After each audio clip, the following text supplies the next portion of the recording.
ലൈലത്തുൽ ഖദർ നേടിയെടുക്കുന്നവർക്ക് 5 മർത്തബകൾ ഉലമാക്കൾ പറഞ്ഞു. അതിൽ ഒന്ന്, ആ രാത്രിയെ മുഴുവൻ സജീവമാക്കുക, അല്പം പോലും ഉറങ്ങാതെ രാത്രി നമസ്കാരം.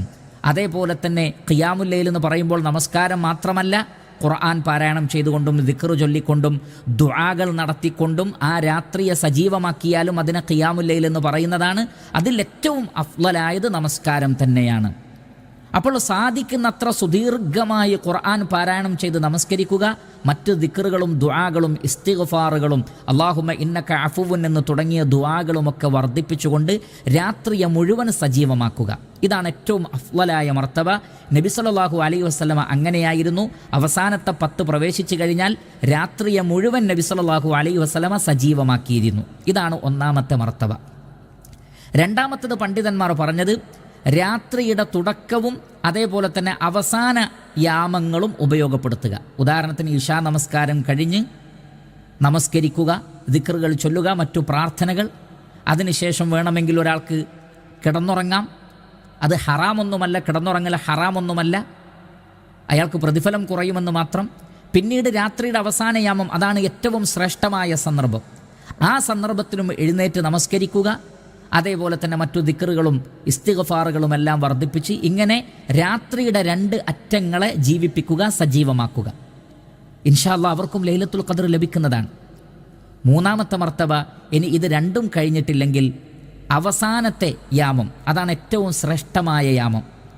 ഫജ്റിനോടടുത്ത സമയം, സുഹൂറിൻ്റെ അത്താഴത്തിൻ്റെ സമയത്ത് എഴുന്നേറ്റ് നമസ്കരിക്കുകയും അദ്കാറുകളും മറ്റു പ്രാർത്ഥനകളും ഇസ്തിഗ്ഫാറുകളുമായി രാത്രിയുടെ അവസാന യാമത്തെ സജീവമാക്കുക.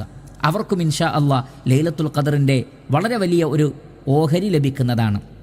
ഇനി അതിനും സാധിക്കുന്നില്ലെങ്കിൽ നാലാമത്തത്, രാത്രിയുടെ ആദ്യത്തെ സന്ദർഭങ്ങൾ ഉപയോഗപ്പെടുത്തുക. ഇശാ നമസ്കാരത്തിന് ശേഷം തറാവീഹ് നമസ്കരിക്കുക, സാധിക്കുന്നത്ര നമസ്കരിക്കുക. എന്നിട്ട് മറ്റു പ്രാർത്ഥനകളും അദ്കാറുകളുമെല്ലാം കഴിഞ്ഞതിന് ശേഷം അവർ കിടന്നുറങ്ങിയാൽ പോലും അവർക്കും അതിൻ്റെ ഒരു ഓഹരി ലഭിക്കുന്നതാണ്. ഇതാണ് നാലാമത്തത്. ഇനി ഇതിനും സാധിച്ചിട്ടില്ലെങ്കിൽ ഉലമാക്കൾ പറയുന്നത്, ഒരാൾ ഇശാ നമസ്കാരം ജമാഅത്തായി നമസ്കരിച്ചാൽ, സ്ത്രീകൾ വീടുകളിൽ വെച്ച് നമസ്കരിച്ചാലും വിരോധമില്ല, ഇശാ നമസ്കാരം ജമാഅത്തായി നിർവഹിക്കുക.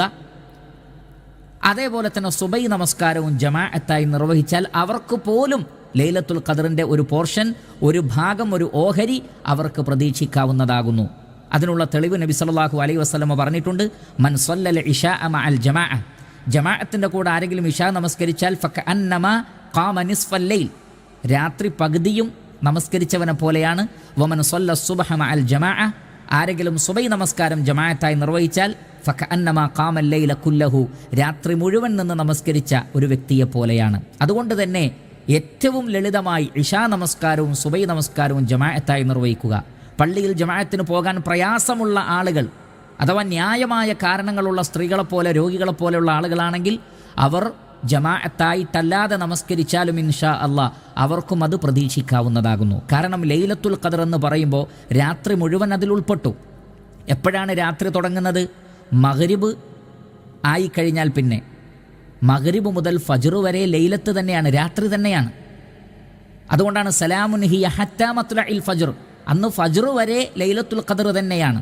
അതുകൊണ്ട് രാത്രിയുടെ ഏത് സന്ദർഭങ്ങൾ ഉപയോഗപ്പെടുത്തിയാലും അവർക്കെല്ലാവർക്കും തന്നെ അതിൻ്റെ പ്രതിഫലം പ്രതീക്ഷിക്കാവുന്നതാകുന്നു.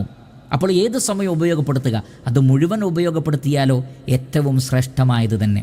അതുകൊണ്ട് തന്നെ ഒരാളും നിരാശപ്പെടേണ്ടതില്ല, ഞങ്ങൾക്ക് കിട്ടുകയില്ല എന്ന് കരുതേണ്ടതില്ല. മറിച്ച് ലൈലത്തുൽ ഖദർ തടയപ്പെടുന്നത് ആർക്കാണ്?